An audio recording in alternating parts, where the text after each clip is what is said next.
What a lovely green.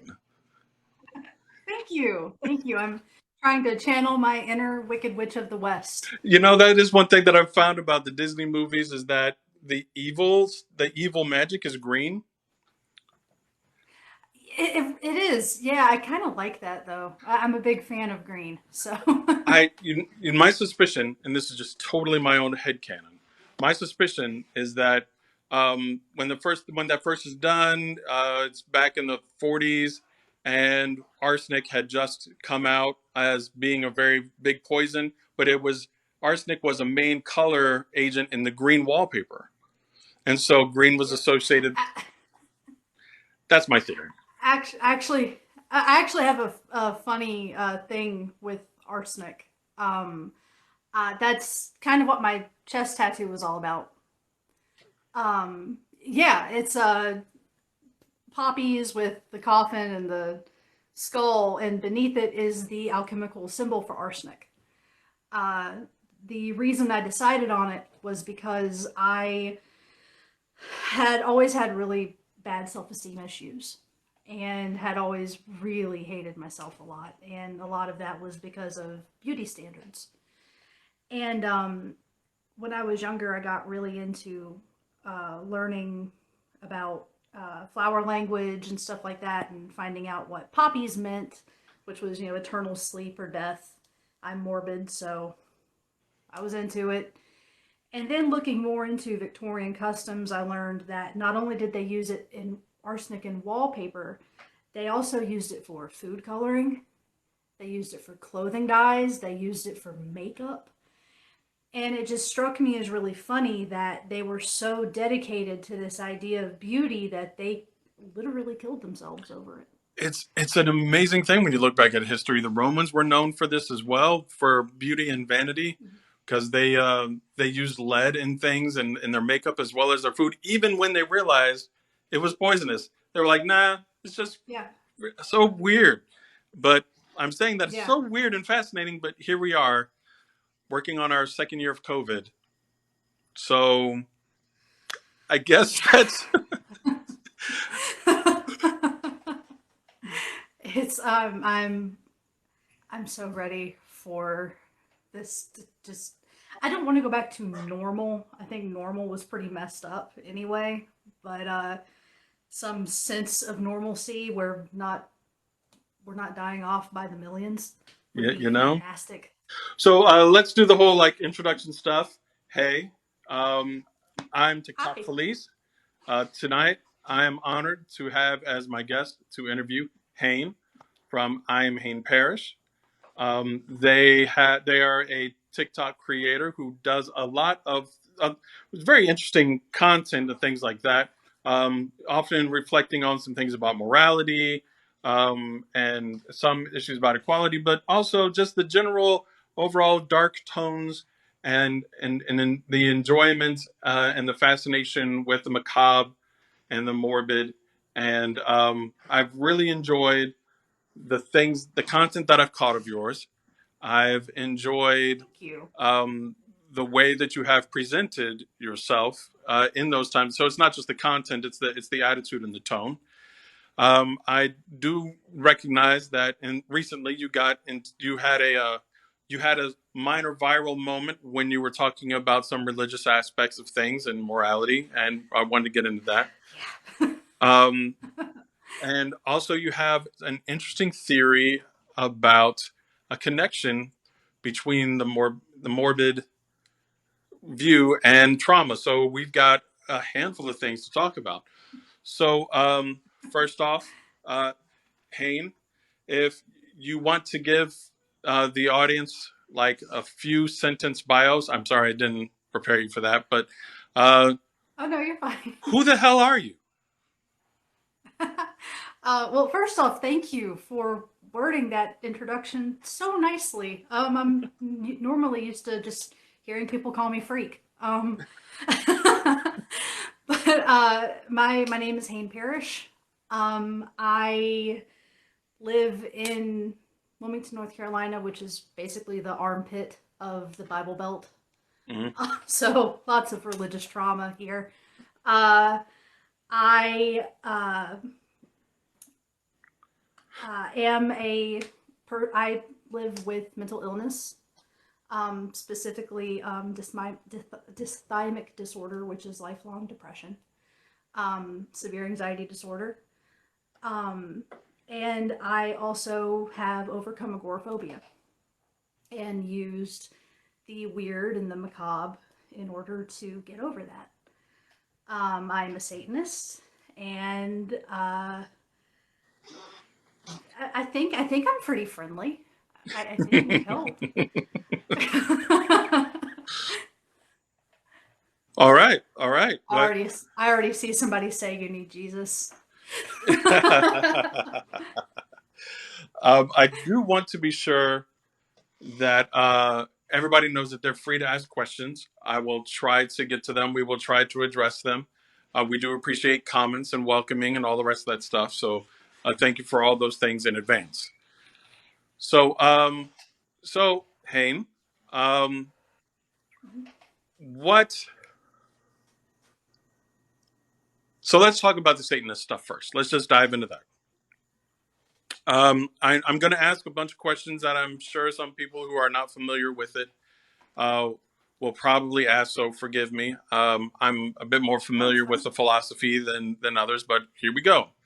Um, were you a Christian, or did you prescribe to a faith, a more common faith, before at some point? Um, uh, Funny about that.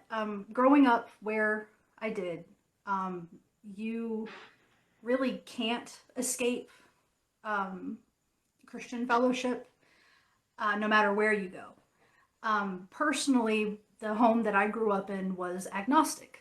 There was a general belief that there was some sort of higher power, but nothing was ever really pushed. Um, I I ended up faking getting saved, Hmm. because I got stalked by a church, Oh my God. and yeah, I thought that if I told them I got saved, they would just accept it and go away, and we had to move. Oh my God. So, I was going to ask, like, um, how'd that work out? Like, oh, that's how it worked out. it was interesting. It was definitely interesting. I ended up, I thought I was going to do like a 1 or 2 part video about it on TikTok, and it ended up taking something like 20 parts to explain the entire situation. And ultimately, the only reason I talked to these people in the first place was because I thought the girl that was doing the mission thing with them was cute. And I've never had so much regret in my life. But Yeah, that's just a regret sandwich right there. it really is, yeah. But but no, it's I the home I grew up in itself was more agnostic. I did have very religious family members, like extraordinarily religious. Hmm. And I noticed at a very young age a lot of hypocrisy and a lot of judgment coming from these people that weren't supposed to judge.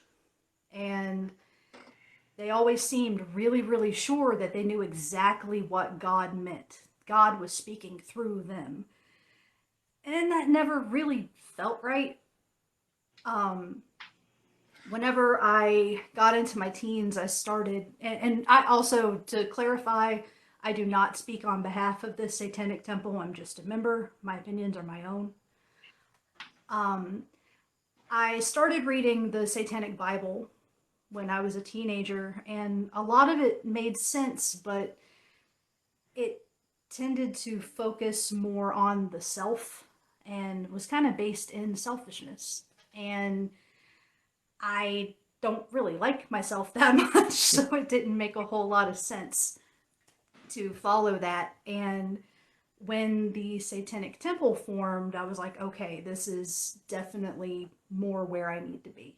Well, Much so more for focused those people on. who are slightly following, that's the difference between the LaVey Satanic Temple versus the Satanic Church or whatever versus the TST, right?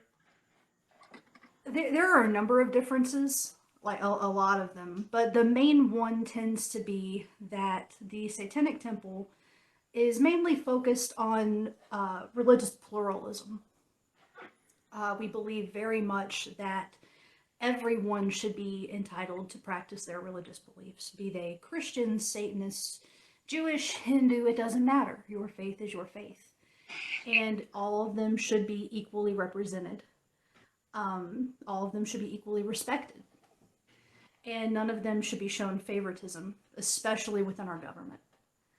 Um, the Satanic Temple puts a lot more emphasis on humanitarian efforts, and so that was why I was much more drawn to the Satanic Temple.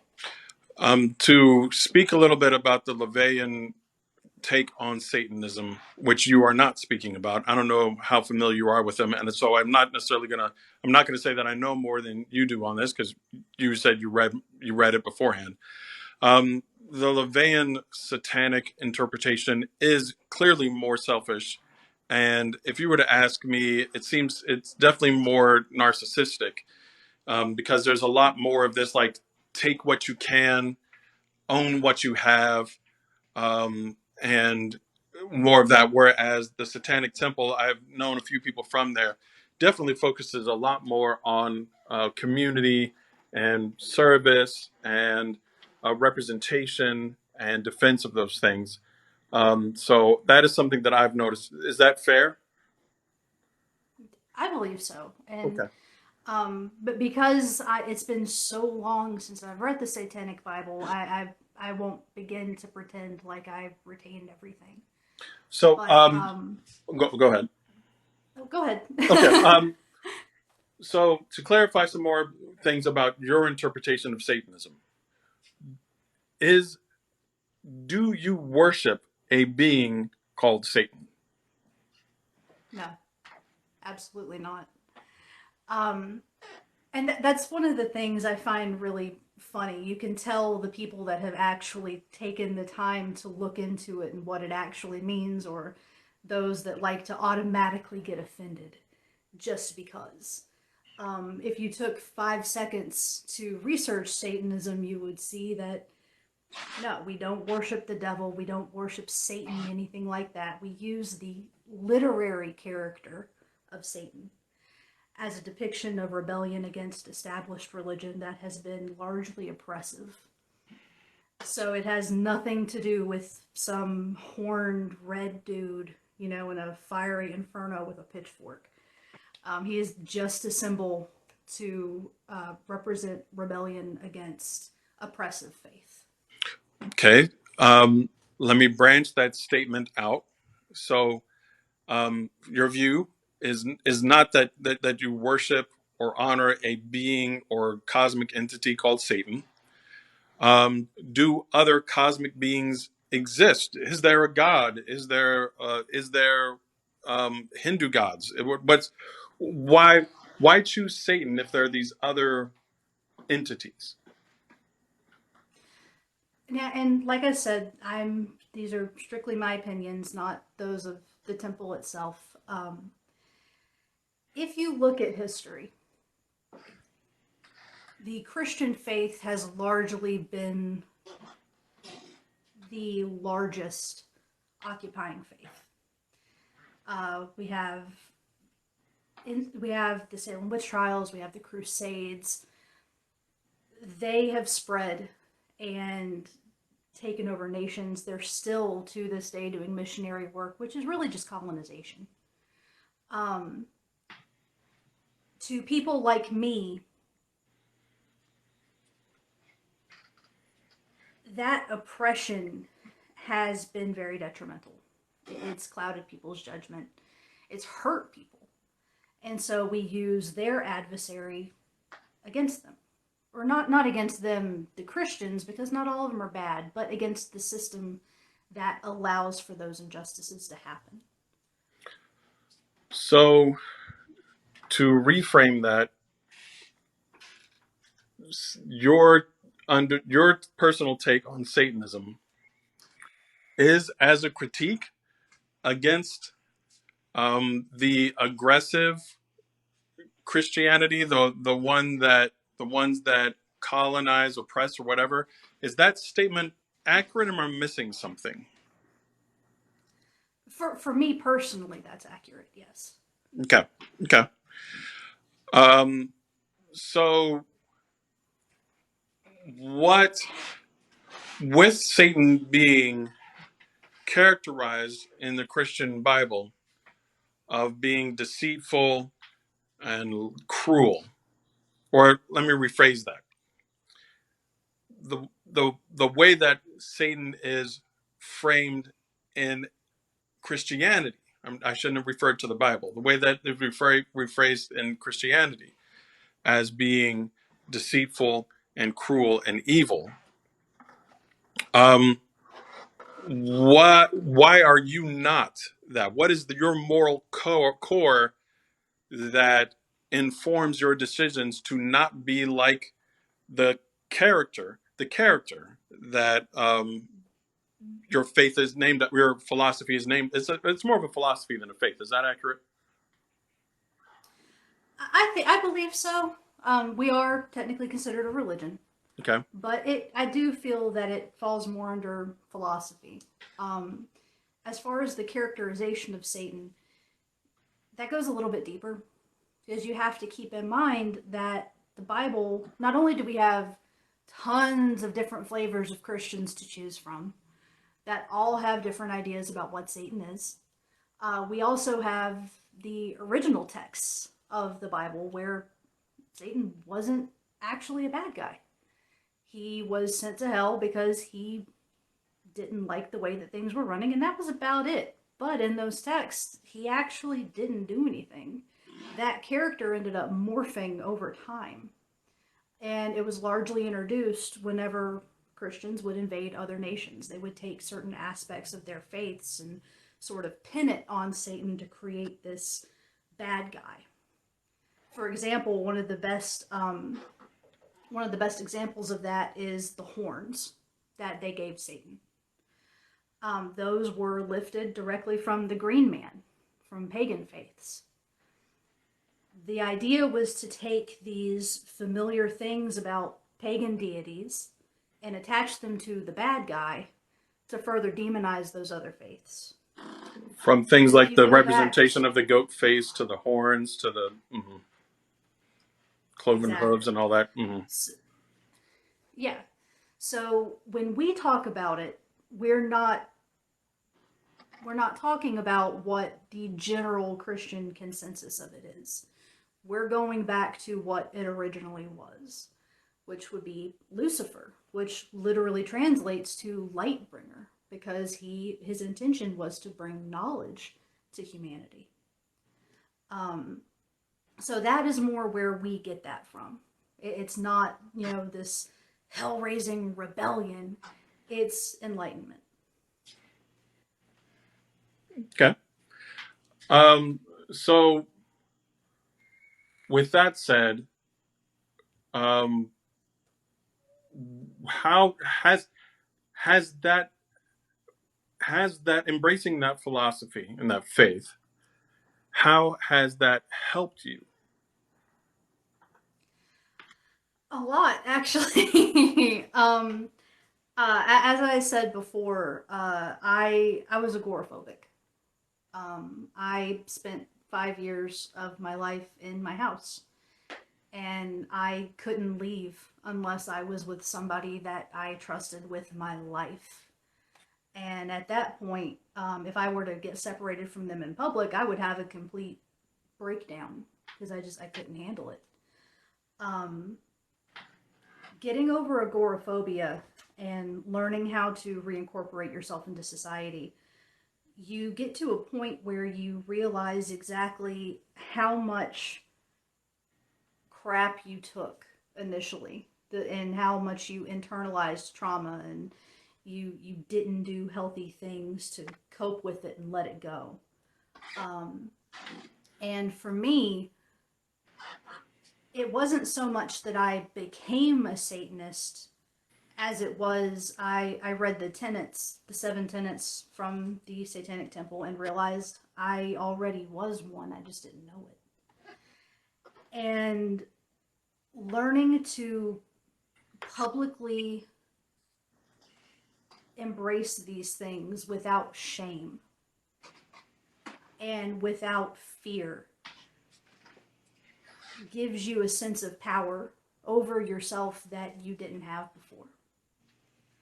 And as someone that lived through trauma, a lot of trauma, um, it really was a no brainer.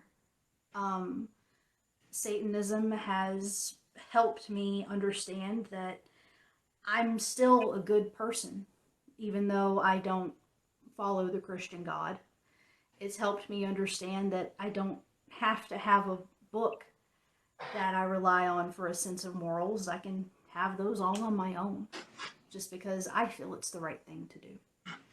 Um, it also has helped with, uh, I went to school to be a medical assistant. So going into the medical field and knowing what they do to help uh, with ensuring patient protection as far as abortion rights are concerned, protecting them from pseudoscience, it it makes me feel I'm doing something for the greater good, not just myself. And there's a huge group of people that feel the same way I do, which is pretty awesome. Okay, so that's cool. So you were mentioning trauma. Um,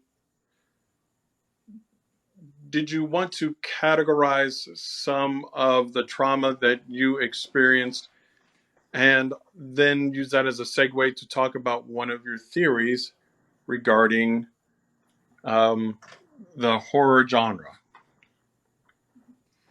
Um, to put it simply, uh, there growing up, there was a fair amount of emotional abuse, of sexual abuse, physical abuse, and it was a lot to process. I was the weird kid, and what can you really do? You know, especially when you're in a situation where no one believes you because you were the weird kid. Um, so I grew up with a lot of self hate, and that became anxiety, which became agoraphobia. And I'm at 34 years old, I'm still unpacking all of it. But a large part in helping me get over that has been horror and metal music. What? Yeah, yep. um, my feelings on it, and as it turns out, I'm not the only one. It's kind of the same reason that you'll see people that have dealt with sexual abuse get into BDSM. And it's you're put in a situation where there's high anxiety, there's high fear, but at any moment you can end it whenever you want to. You regain control of the entire situation. And it's that ability to say, no, I don't want to be a part of this anymore, that helps you to regain control of yourself. Now, so you feel that that can be processed through horror, or just not necessarily processed, but like the boundary setting practiced through Yep, horror? I do. I absolutely do. Both, Um, or one or the other? uh, I think both. I think that it definitely takes practice, but I think that it helps you through that ability to say, no, I don't want to be a part of this anymore, and allowing yourself to get a little bit deeper into it. You also can discover things about yourself as well. Um, for example, one of my favorite films is Nightbreed. It's not very well known, but it's a Clive Barker film that came out not long after his release of Hellraiser. Um, I feel it should be much larger than it is because it was brilliant. But essentially, the story centers around a man who has dreams about this place called Midian. That it's a city underground. under a cemetery that's full of monsters. The entire populace of it is monsters. And he's utterly convinced that Midian is real. Well, his psychiatrist ends up framing him for murder. And he flees to Midian because why not? He's convinced it's real. He'll go there. And he becomes one of them. There's a lot more to it than that, but it's brilliant. What a lot of people don't realize is that Clive Barker wrote this film and the book that it's based on as an allegory for being a gay man and finding your tribe and finding your place. There's a lot of healing that can be found in horror. And the thing about horror, I think, that sets it apart from other genres is there are a lot fewer rules that you have to go by in horror. Because those limitations are gone, you can touch on subject matter that is way more uncomfortable. And unfortunately, that's where a lot of people need the most help. And I feel that it can be used as an effective tool because of that. Interesting. Okay. Um, you do not have to answer this, but have you been going to therapy? I have, actually. I have been with the same therapist for 4 years. He is phenomenal. He's kind of like a young version of the Big Lebowski, or the dude. Mm-hmm. Yeah, like I'll tell him something utterly traumatic and just earth shattering, and he just kind of sits back like, man, that sucks. You know? But he really is just incredibly insightful and a wonderful, wonderful human being. I want And to interject for anybody thankfully, oh, go who's ahead. in. This is Hayne, a creator on TikTok. They create a lot of different subjects, are wide ranging. It's more like a personal. I've seen it act as a personal diary. I've seen it act as a pulpit, and just also you processing how the intersection of what you were doing with the new community, and you were like, so what the fuck is this community about? And you checked it out, and you were like, oh, you know what? That was an interesting journey Was to that a see you go. reference to the? What was that a reference to my anime adventure? I still haven't watched a whole lot. I've watched most of Attack on Titan, and it's brilliant. Oh my god, it's brilliant. Um, we started on Cowboy Bebop last night, and what I've seen is great. I've been kind of in and out of it, Hmm. but I love the corgi. That's my favorite character so I far. actually haven't watched Bebop. I've watched Um, Attack on Titan, but I know the Bebop is pretty a big deal. So yeah, I kept hearing friends talking about it for years, and it's never been my thing. But yeah, so far the corgi rocks. Like the corgi's awesome. Um, but I'm trying to think, and there are a few other things I've seen a little bit of. When I was in school for medical assisting, there was one I started to watch called Cells at Work, which is it essentially takes place in a human body, and all of the characters are different cells, and it explains how they function, and it's actually really really cute. I'm one of the things I like about Japanese art, even their pop art, is that it can get really abstract, and we over here make fun of their commercials when they have those really weird commercials or some of their characters and stuff like that. But that abstraction, it manifests in storylines and things like that. Yeah, That that it are can be brilliant. mm-hmm. So just thought I'd interject that for anybody who might watch this. That that I appreciate how strange they can be, but that also gives them a lot more space to play in than the rigid, very Hollywood scripted beginning and end and middle stuff that kind of mimics such a amount of social pressure that people have in their lives, the pressure towards each other, pressure from society to act and be certain ways, which you have specifically stated to be a nonconformist. We had a bit of a conversation before that. Um, so, if you would like to close out talking a bit about, um, so we talked about some of your journey from trauma towards recovery. We talked about your embracing of the moral philosophy that you have, and a better description of that. Um, we What about your style? What are you? Are you goth? Are you just dark? Uh are you Wiccan? Like, what are you?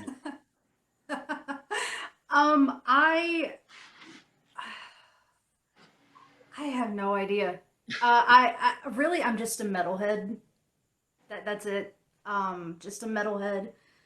I wear a lot of black, and that's really the most thought that I put into my wardrobe. I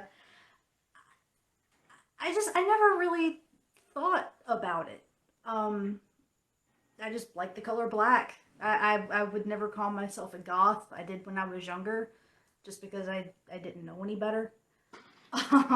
But no, I'm just a metalhead that likes black. That's it. Um, uh, I'm a simple creature. So, What uh what aspects of your character don't fit what you think people interpret from your presentation? oh wow. Well, one of my things I do to decompress is play Viva Pinata. Um, Viva Pinata? What is that? it's a video game about pinatas. I Um, about you you make a little garden and it attracts pet pinatas and you fill them up with candy and send them to parties. It's delightful. It's you're mind you're numbing. you're a So pinata farmer? it takes next to no skill and it's a really good way to just zone out and not not put a whole lot of effort into doing anything but still feel like you've accomplished something. So I want to make sure that the um, people who make Pinata Farmer get this particular video, that you are endorsing it as a stress reliever with your arsenic yes. green take, and be like, yeah, this is Yes. so. I'm sure that the sponsorship will soon come your way. Oh yeah, Viva Pinata, specifically Viva Pinata Trouble in Paradise, the sequel. It- yeah, yeah. Uh, It's it's oh, a yeah, it's a whole thing. okay. It's mind-numbing goodness whenever you're having issues with anxiety. Everything is very brightly colored and cute, and so you can just zone out and it'll be okay. um, Okay. but I I I believe you. So that's fair. Do you have another thing that you want to share that is contrary to what people would presume is your aesthetic? um, I mean, honestly, I'm pretty much an open book. I don't really hide anything, so I can't really think of anything that they wouldn't expect. Kind of a hodgepodge of all types of stuff. Maybe they might be shocked to learn I don't strictly listen to just metal. Actually, my favorite solo musician is Tom Waits. Tom Waits, Um, that's a good choice, but he's still dark as fuck. this is true. so I once so heard I somebody God's way on business. Yeah. yeah, God's way on business. I want. Sending getting the Christmas carol from Christmas letter from a hooker, and Uh, Yeah. what what is that? Little So drop many of other things. poison. The sitting at the table, the teacher at the table. Yeah, he's just a big ball of sunshine. He's funny though. He's really funny. It's witty. It's I yeah that's true. Yes, he's The genius. it's witty indeed. Yeah. I'm trying to think. There was a description I had heard somebody make of his voice. It was something to the effect of he sounded like dry aged tobacco that had been cured in whiskey, put in a barrel, and then hit by a Mack truck. And I was like, that's the most accurate description I've ever heard in Yeah, my life. what are you supposed to do if Tom Waits write through a love song? Like how are we supposed to feel about that? I actually almost danced to a Tom Waits song at my wedding There you go. with my So husband. yeah, it's Yeah. I was this close to dancing to the song Shiny Things with my husband, which is oddly one of his more sweet songs. he But does what's my that mom, what's that there's he did this song with that he redid as a duet that is a love song about missing someone. But oh my god, it anyway, escapes me. I don't want to I get know lost in exactly that what you're one. talking about. Uh But what I ended up doing though is my mom was like really pressuring me because I already had a weird wedding, so she wanted at least one thing normal, and I was like, okay. So we danced to "Kiss from a Rose" from Seal, but only because I'm a really big Batman fan. So so still the darkness is in there. I got you. It still had to be in your mind. just yeah, it had nothing to do with like the romantic Seal. No, Batman. It was because of Batman. All right, so you have 10 seconds where you have the attention of the world, the entire fucking world. You have, and Oh dear I'm God. gonna give you a little bit of time, but I want you have the full attention of the world for 10 seconds. And what do you say?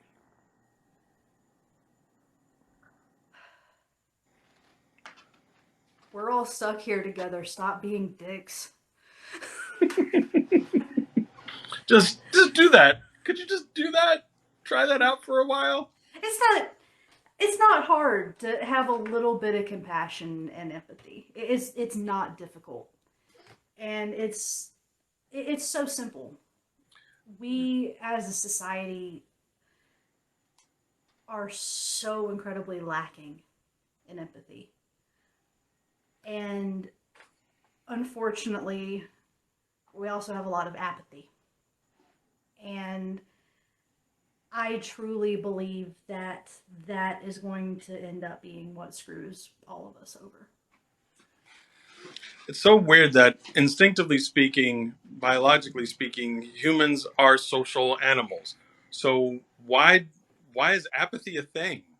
I don't understand that whole process that we round the corner and there's apathy is a weight that is a curse that we have to wade through somehow. It's like that's the antithesis of a social creature. Yeah. I don't get it either. But I think that our tendency towards, first off, tribalism, because we are very tribal, screws us up. And even more than that, we've taken the idea of self preservation and perverted that. We're no longer strictly trying to make sure that we survive. Now we're trying to make sure that we have more than the next guy. And it's very, very unfortunate. So I said in closing before, but this time it really is closing. If someone follows your TikTok, what are they going to expect? How can they? Where can they find you? I mean, they're finding you right now at the bottom right there, but this might also go on YouTube. Well, it should also go on YouTube to share with the world at a later date. So, what are they going to find if they follow you? How should they follow you? And what do you want them to? Is there any action that you want them to do, like buy a book, see a certain movie, or anything like that? As far as where to find me, I am in the process of trying to get a YouTube channel started. You can find me on YouTube with the username Horror Junkie Hayne. Um, and that channel will be dedicated to taking a movie and breaking it down to explain how that particular film can be used to combat trauma. Um, there's that. I'm also here on TikTok. iAmHaynePearish. Um, on my TikTok, I have no idea what you will find, and God help you if you come across my page. Well, the Hain part. I think you should spell that out just in case this doesn't, some text doesn't. So, yeah, yeah, it's a Hayne, Hayne, Parish, Pearish. so I am Hain Parish. I'm not. I'm just saying the phrase. So you have that, and then what action do you want people to take, like a simple action or a simple thing, or a gift, a donation, something. As far as donations go, there is an organization I always encourage people to donate to. That's the Trevor Project, which is aimed at preventing LGBTQ youth suicide. Um, Also, though, as far as encouragement, the next time that you go to argue something, I encourage you to take a few moments, pull up Google, find a source that's not biased, and just read a little bit. Instead of immediately getting on the defensive about something, ask yourself why this individual might think whatever it is, and take a moment to educate yourself on it. It doesn't take long. And if everyone did that, we might have a better understanding of one another. All right. Well, thank you, Haim, for joining me tonight for this interview. I Thank you for having me. appreciate your views and your comments, and explaining some of the philosophical views that you have, some of your journey and your path and your recovery from trauma, as well as some of the personal missions that you have. And I encourage everybody out there to follow her TikTok. And if you haven't followed me yet, you can follow me. But that's Definitely it. should follow him. That's it. Thank you again. I'll see you virtually. Yes. Yeah, I'm more used to this look though, the one where you're like that angle. So Hang on, I'll try to. Is that better? yeah, it's more. Yeah, it's like to the. That's what I'm more used to. I actually have a stand I'm using right now instead of just my hand, so. Gotcha, gotcha. All right, so good night. I'll see you. Thanks for coming. Thanks for Good night. everybody who's Thank you joined so in. much. Yes, thank you. Have a good night, everybody. Now, if I can figure out how to end a live, Oh, because it's I've never the done one circle before. at the bottom with the little line. It looks like a power symbol, but I got it.